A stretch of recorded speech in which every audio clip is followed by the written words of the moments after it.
আজও একা দ্রৌপদী, দুঃশাসনের কালো থাবার নিচে বিবস্ত্র দ্রৌপদী।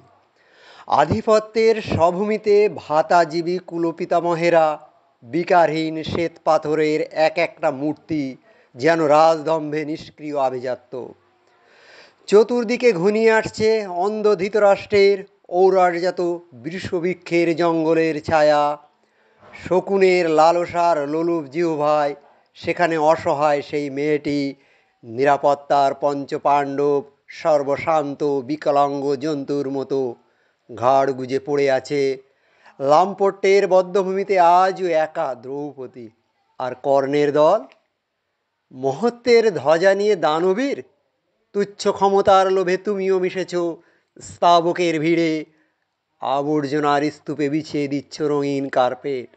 কামুক উরুর আস্ফালন, সম্মুখে ধর্ষকের মানপত্র প্রাপ্তির বিজয় উল্লাসের মাঝেও নির্বিকার তোমার পৌরুষ।